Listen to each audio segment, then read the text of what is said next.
We're the entrepreneurship team from Stayton High School. I'm Nicole DeSigel, and I will be covering the topic research and expertise. I'm Lainey Bryan, and I will be covering advertising. And I'm Rachel Grace, and I will be covering the financial portion of our presentation. Okay, so we're going to start off with advertising. We found that our demographics would be, we would reach out for on-the-go families and also teens in the area. We would be working with a 30,000 person area, and that's who would be reaching out towards. We chose a franchise because the risks of sole proprietorship is more dangerous, because if there's a franchise name, it becomes people know the name better, and it is a already established business with local ownership, and the local ownership will create a feeling of people being more at home. We will price match other businesses, create customer loyalty cards, and in a smaller community, it creates more of a local feeling and being in an area of comfort. Also, there will be an opening day ceremony. We will provide coupons and discounts, but maximizing profit. Okay, so we would be really good in this area because we know what we're talking about. We took classes in FBLA, which helped us prepare for the real world. We got realistic expectations, leadership skills, in solving real-life problems. We also knew how to deal with some risk factors presented with a problem and solutions, different networking skills, and how to connect with people. We owned a family-owned grocery store for 3 years, and that definitely gave us first-hand experience in our local community. We already established a customer base with people, so they know who we are. We're very effective in purchasing because we know how much to buy for maximum profit. In our grocery store, we would do scans and inventory so that we knew how much we needed and how much we needed to buy for maximum profits. And using different technologies like the scan method to get that. We also knew how to deal with customers. So how to bring in customers, how to deal with customers that might be upset with you, and how to keep them coming back to our store.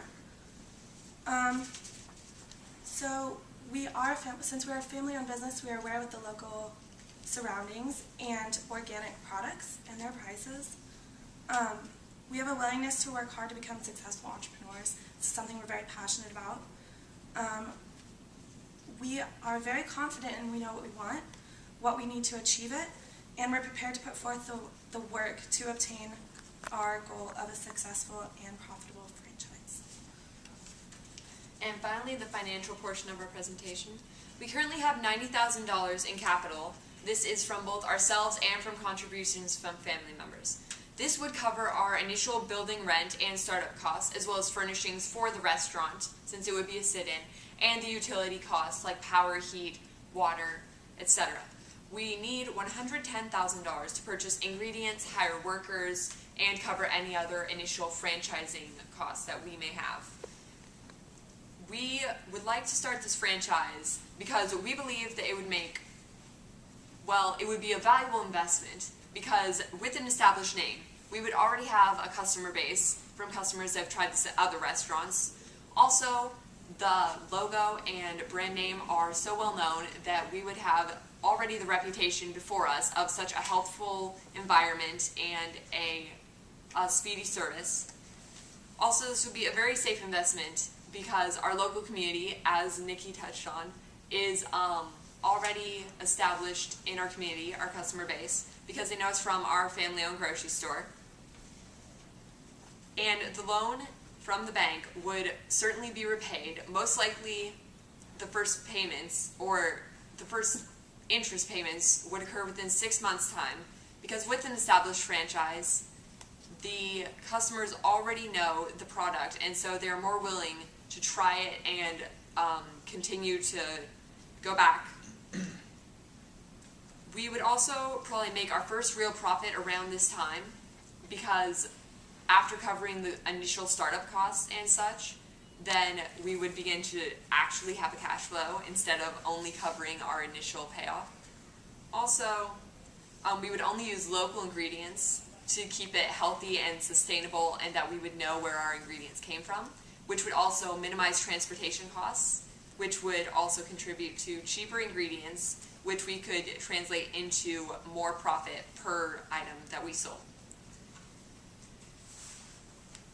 And I believe that's it for now. Yes? We are now open for any questions from the judges. What's the name of your restaurant? Oh, we were going to open a Burgerville franchise. Okay. And how long would it take between the time you start up to open your Burgerville franchise? We already have a location picked out. Okay. And so it would probably, after we paid off the initial costs and had time to set up, maybe a month Okay. to hire workers and such included. How many workers would you need for your restaurant? Since the three of us could work there as well, since we own it, then we would probably only need 2 or 3 kitchen employees at a time, and we could run management, cash flow, cash registers, etc. Please take a moment and share with me some of the advantages of being a franchise. Well, like we touched on before, it's better than a sole proprietorship. Way less risk involved, more well-known. Also, within a franchise, you already have, as we touched on, logos, all the provided things that we do need that are required in a franchise.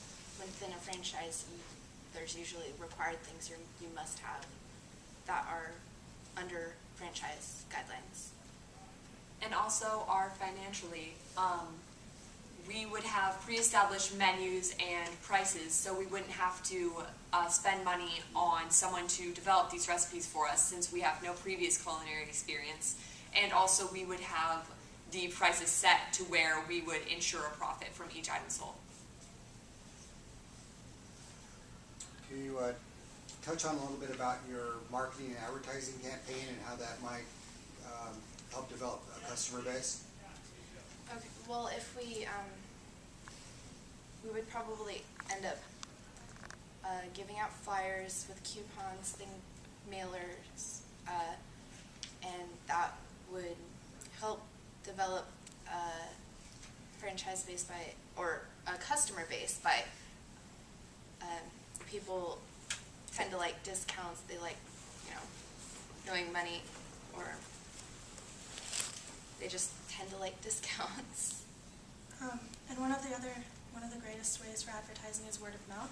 So since we already own the store and we have a customer base, just by spreading the word, talking about it, talking about how we care about our customers and we want the best for them, and also help boost the economy through our franchise.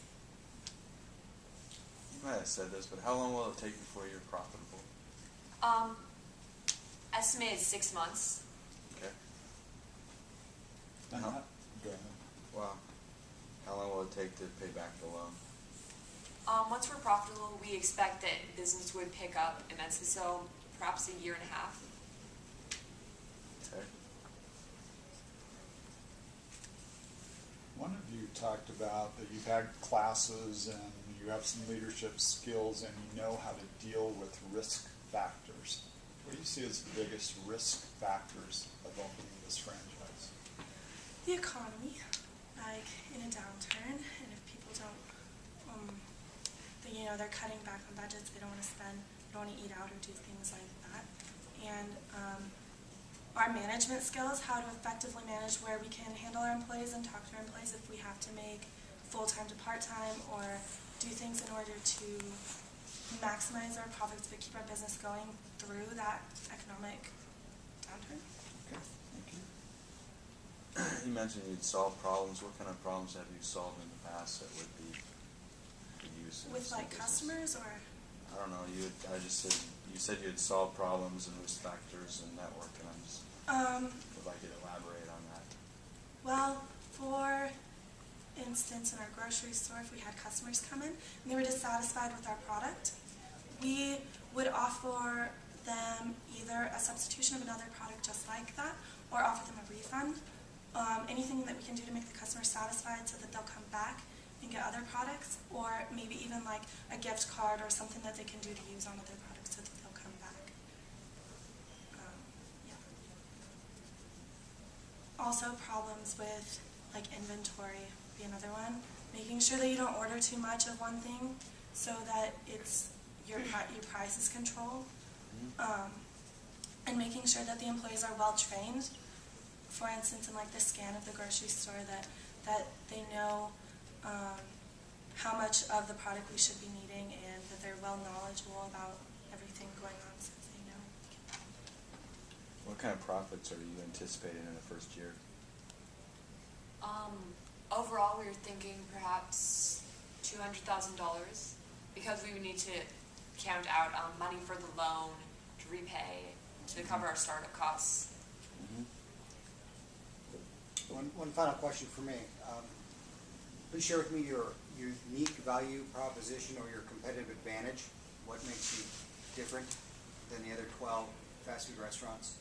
Well, we would be the healthy alternative to all the other fast food restaurants. We wouldn't, whereas the fast food restaurants would offer more unhealthy, we would be the healthy alternative.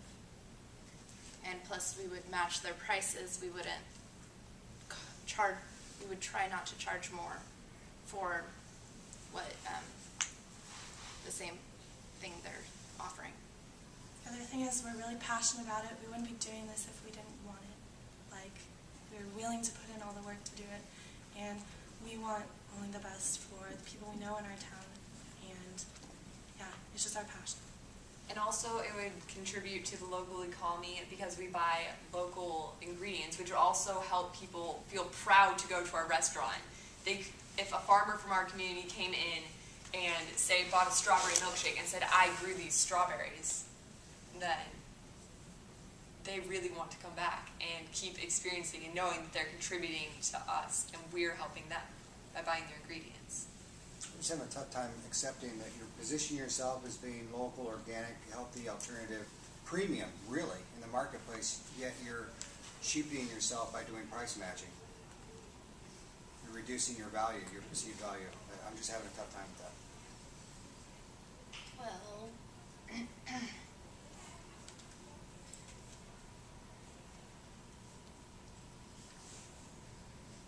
All right, me.